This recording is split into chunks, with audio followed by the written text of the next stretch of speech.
I swear, every time I watch a sick off-roading video from some boys down in Australia, I do a quick Google search to see what is that truck and why can't I get it, only to find out that the greatest, freest country on earth has it banned indefinitely. I'm talking about the Toyota Tacoma's older, way cooler sibling, and before you Tacoma bros come at me saying that the Hilux and the Tacoma are basically the same, you're just wrong. All right? Okay, I owned and loved my Tacoma, but that truck couldn't beat my grandma's scooter in a drag race. And that thing ended up getting rear-ended by a mom going 25 miles an hour, and it folded like Jose Aldo against Conor McGregor. It's the inbred cousin when it comes to the Hilux. The Hilux is so indestructible, it could survive both a nuclear blast and the clutches of whistling diesel. Mark my words, after we're long gone, a future civilization will find a Hilux buried in 30 feet of sediment as a testimony of an advanced civilization. Just not in America. And this is all because of Lyndon B. Johnson and American chickens. And I'm not freaking joking, and my ass is starting to sweat, and my blood pressure is rising just thinking about it. Picture this, it's 1960s at the height of the Cold War, and America's chicken farmers are living the dream.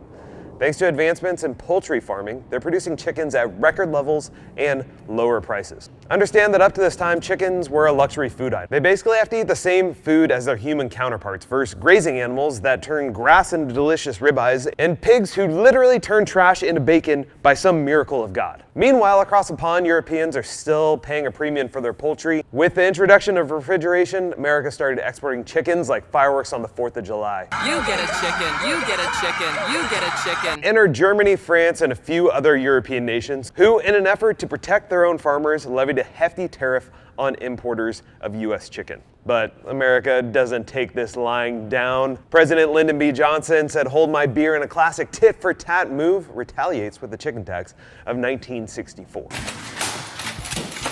But this wasn't just about chickens. The tax targeted specific European products, and one of the biggest victims was the German auto industry.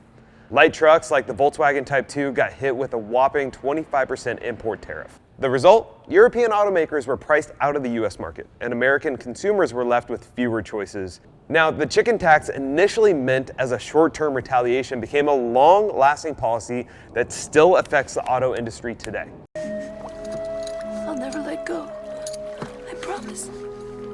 In a 2003 Cato Institute study, they called the tariff, and I quote, "a policy looking for rationale."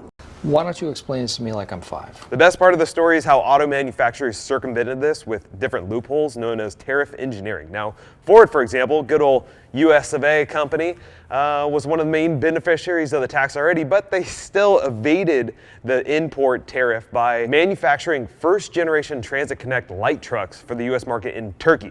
The Transits were stripped pre-sale of their rear seats and seat belts.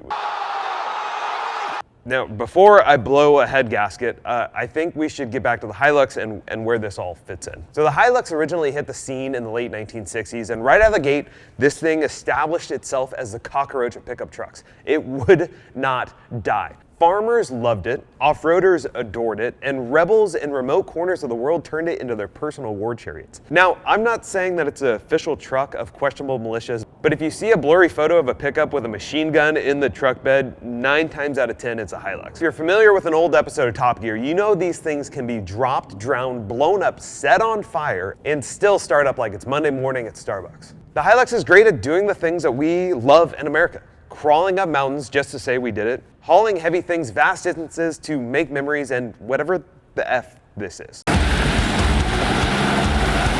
With its 2.8-liter 4-cylinder turbo diesel engine, an optional 6-speed manual transmission, and a model with a hybrid engine, these monsters have a payload capacity of 1,700 pounds. They could tow up to 7,700 pounds and are getting nearly 30 freaking miles per gallon. Are you Over the decades, Toyota basically turned the Hilux into a mechanical embodiment of I do what I want. I do what I want. They refined the engines, toughened the frames, and added just enough modern comforts to keep it relevant. Everywhere else in the world, the Hilux is the undisputed champion of I dare you to kill me. Said you've got no arms left. Yes, I have. Look, it's just a flesh wound. But in the US, we decided to sell the Tacoma instead. Because apparently we Americans need a pickup truck that's not quite as overbuilt for some reason. Gay! Or maybe Toyota just didn't want to overshadow their own lineup with this unstoppable beast that is the Hilux. So you wander in a Toyota dealership in America and ask for a Hilux. The salesman stares at you like you just asked for a wild cougar. Why? Because we don't get the Hilux here. It's like asking a waiter for a Coke and then they ask if Pepsi's okay, and it's not freaking okay. It's not gonna be fine ever! The official story, it's a combo of emission standards, safety regulations, and a marketing strategy. Toyota is like, we built the Tacoma specifically for the American consumer. Maybe they think the Hilux is too rugged for a cushy behind, or maybe they just don't want to jump through the hoops of re-engineering the Hilux to meet all of our regulations. It makes sense.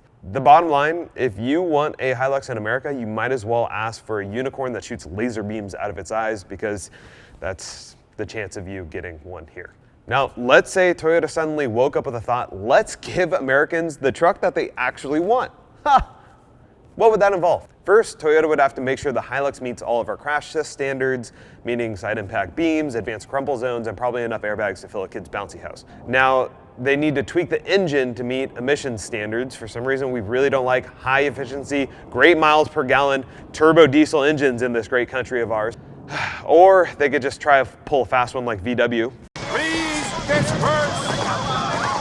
Nothing to see here, please! And of course, all this costs money, like big money. If Toyota goes down that road, they're going to charge more for a Hilux than your monthly mortgage, at which point it's going to compete with other trucks and definitely might cannibalize sales of the Tacoma. So Toyota's like, nah, we're good. Now, before we get back to the video, if you guys don't know us, we're Forged 4x4, and every 3 months we give away a fully built out off-road and overlanding rig. And if you go to forged4x4.com, every $1 you spend equals 1 entry to win our latest giveaway prize. No purchase is necessary, void where prohibited. All full terms and conditions are on the website. Now, back to you. Awesome Hilux content. For shits and giggles, let's just explore the thought of if the chicken tax was actually lifted. I love it when a plan comes together. And you could import the Hilux to the US. Now, what would happen? I think the most immediate effect would be a surge in imported pickup trucks and work vans, obviously, from other countries like Japan and Thailand. Everyone who really understands how awesome these diesel trucks and vans are would immediately try and get one. Which means van life influencers could probably finally stop selling feet pics and pay for their Sprinter van payment the good old-fashioned way. Now, I'm assuming that the vehicles would be offered at lower price points considering labor outside of America is much less, which would increase competition, driving prices down across the board. This would be a huge benefit for consumers, particularly those in the market for a smaller, more fuel-efficient truck that is less common in the United States. Of course, I'd be remiss without saying that this could lead to job losses in the US auto manufacturing sector, as some production will definitely shift overseas. And most importantly, it would also increase the pressure on US automakers to innovate and improve and create better, efficient production processes to actually remain competitive and keep those prices down. I think it's a win-win from the consumer standpoint. Of course, the US Labor Department may disagree. So there you have it, the Toyota Hilux, the unstoppable global icon that's not officially for sale in the land of freedom fries and monster truck rallies. Now, I wanted to end this video on a positive note, and in an effort to gauge the pulse on what you think about the chicken tax, we actually created a change.org petition to abolish the chicken tax forever.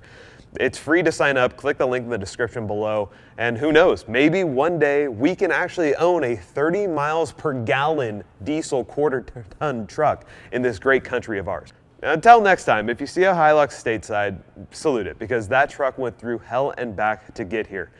Just don't wave at it, because it's not a Jeep.